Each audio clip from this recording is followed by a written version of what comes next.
हाय viewers, YouTube channel के सभी परस्तारों को शाह अलजाज़ाहिर की तरफ से इश्तियाक शाह का सलाम।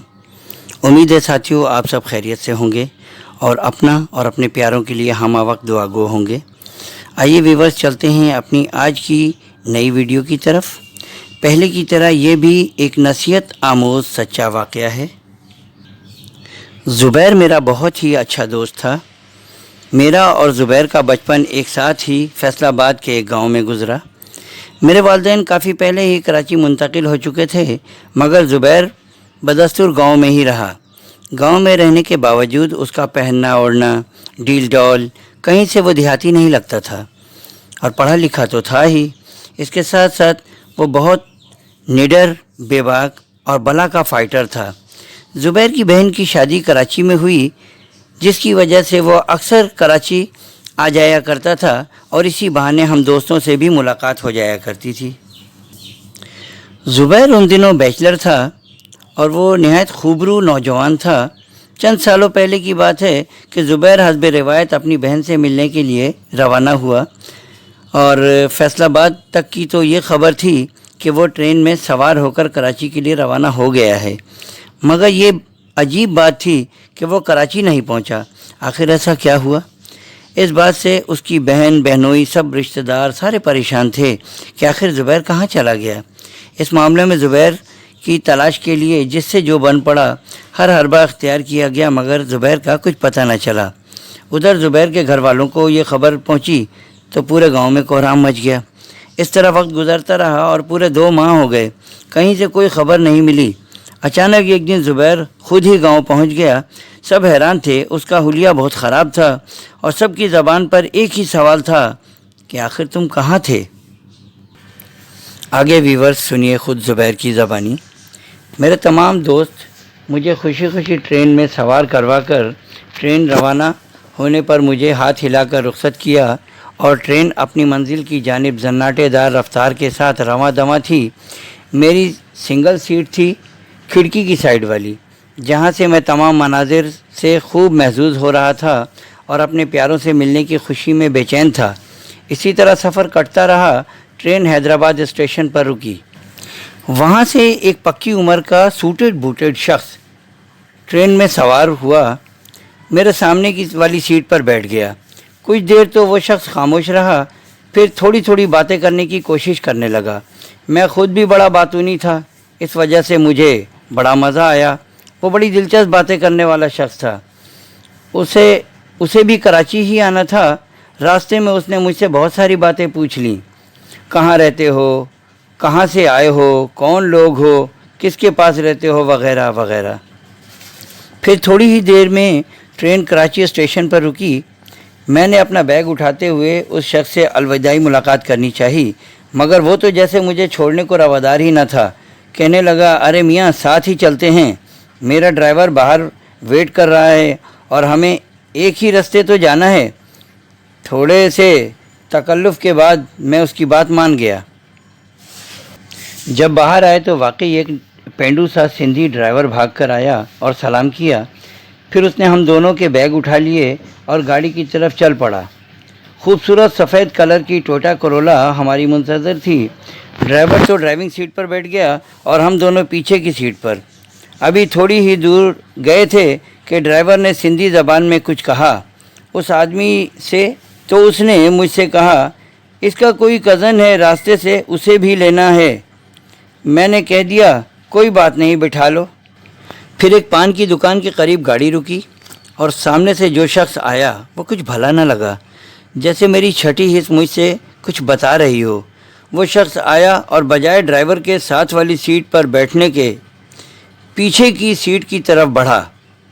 अब मेरी बाईं तरफ वो शख्स सूटेड बूटेड था और दाईं तरफ नया आने वाला शख्स। अब मैं उन दोनों अशख़ास के दरमियान में था। मैंने चाहा कि अचानक मज़ाहमत कर डालूं, मगर उसने आते ही कोई रुमाल थाम रखी थी और उसने फ़ौरन मेरी नाक पर रख दिया। अब क्या था, मैं पूरी तरह बेहोश हो गया। कुछ खबर नहीं कि कितनी देर हम गाड़ी में सफ़र करते रहे। जब आँख खुली तो ख़ुद को एक खंडरनुमा बोसीदा इमारत के अंदर पाया। खूब अंधेरा था, कुछ समझ नहीं आ रहा था कि मैं कहाँ हूँ। मैं बहुत परेशान था मगर अपने होश व हवास को काबू में रखे हुए था। यहाँ दिन और रात में कोई फ़र्क न था। इसी तरह कई दिन गुजर गए बिना कुछ खाए पिए। फिर एक दिन किसी गाड़ी के रुकने की आवाज़ सुनाई दी और कुछ लोगों की सरगोशियाँ भी। मैंने अपने कान खड़े कर लिए। शायद ये किसी और को भी पकड़ कर लाए थे और उन्हें छोड़कर चले गए। बाद में जब वो होश में आए होंगे तब उन्होंने रोना धोना और शोर करना शुरू कर दिया। दीवारें काफ़ी ऊंची थीं। एक कमरे से दूसरे कमरे में देखना बहुत मुश्किल था। बड़ी मुश्किल से काफ़ी ऊपर एक रोशनदान नज़र आया। बहुत कोशिश के बाद सिर्फ ये देख पाया कि दो नौजवान लड़के हैं। वो बहुत ही कमज़ोर हौसले के लड़के लगते थे। बार बार रोने की आवाज़ें आती थीं। फिर 2-4 दिन बाद एक पहरेदार का दीदार हुआ। उसके हाथ में असला था और उसने दरवाज़ा खोलकर सूखी रोटियां और थोड़ा सा पानी दिया। मैंने तो इसे ही गनीमत जाना, खुदा का शुक्र अदा किया। यही सिलसिला काफ़ी दिनों तक चलता रहा। ये बात समझ नहीं आ रही थी कि हमें किस मकसद के लिए यहाँ बंद रखा है।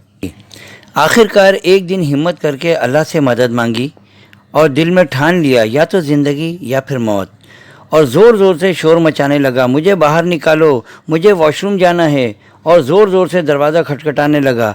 इस पर बराबर वाले कमरों में मौजूद लड़कों को भी इस बात की खबर हो गई और मैं यही चाहता था कि मेरी मौजूदगी का इल्म उन्हें हो जाए। काफ़ी देर बाद वही पहरेदार गुस्से से लाल पीला होता हुआ मेरे पास आया और मुझे कमरे से बाहर निकाला। अंदर ही अंदर कुछ दूर में वॉशरूम था, वहाँ ले गया और अपनी गन मुझ पर ताने रखी और कहा, अगर ज़रा भी कोई हरकत की तो गोली मार दूंगा। मैं वॉशरूम चला गया मगर जहन में स्कीम बनाता रहा और वॉशरूम से निकलते ही बिजली की सी तेज़ी से उस पर झपट पड़ा और पास ही पड़े एक डंडे की मदद से उसके सर पर शदीद ज़रब लगाई जिससे वो बेहोश हो गया। फिर मैं उस कमरे की तरफ भागा जहाँ वो दो लड़के कैद थे। कमरे को बाहर से कुंडी लगी थी। मैंने खोला और उन्हें बाहर निकाला। खड़े होने तक की भी ताकत उन लोगों में न थी। खैर खुदा खुदा करके हम वहाँ से भागने में कामयाब हो गए। 3 रोज़ तक मुसलसल झाड़ियों और दुश्वार गुजार रास्तों से सामना रहा।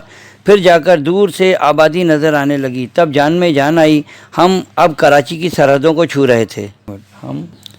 हम तीनों ने गले मिलकर इजाज़त चाही और दोनों लड़के एक तरफ को चल दिए और मैं अपनी सिमत। कोच के अड्डे पर पहुंचा। पंजाब के लिए कोच पकड़ी। जब कोच रवाना हो गई तब ड्राइवर को एतमाद में लेते हुए सारी बात बताई। अल्लाह उसे इसका अजर दे। उसने न सिर्फ मुझे लाहौर पहुंचाया बल्कि मुझे फैसलाबाद वाली गाड़ी में बिठाया और कुछ पैसे भी दिए कि रास्ते में तुम्हें ज़रूरत पड़ सकती है। तो इस तरह से मैं अल्लाह रब्बे ज़ुल जलाल की करम नवाजियों की वजह से आज आप लोगों के दरमियान ज़िंदा और सलामत मौजूद हूँ। तो दोस्तों, इस वाक़े से हमें क्या सबक मिलता है कि किसी अजनबी को अपनी सारी आगाही कभी ना दो और ना ही किसी अनजान शख्स पर ज़रूरत से ज़्यादा भरोसा करो। ये थी हमारी आज की स्टोरी। अगर आप लोगों को हमारी ये स्टोरी पसंद आई हो तो इसे बराह करम लाजमी लाइक, कमेंट्स, शेयर और सब्सक्राइब करना मत भूलें और बेल आइकॉन के साथ ऑल को भी लाजमी प्रेस करें ताकि हमारी हर नई आने वाली वीडियो की जानकारी आपको मिलती रहे। इसके साथ ही इश्तियाक शाह को इजाज़त दीजिए। अपना और अपने प्यारों का हर लम्हा ख्याल रखिए। अल्लाह आप लोगों को अपने हिफ्ज़ व अमान में रखे। फ़ी अमानुल्लाह।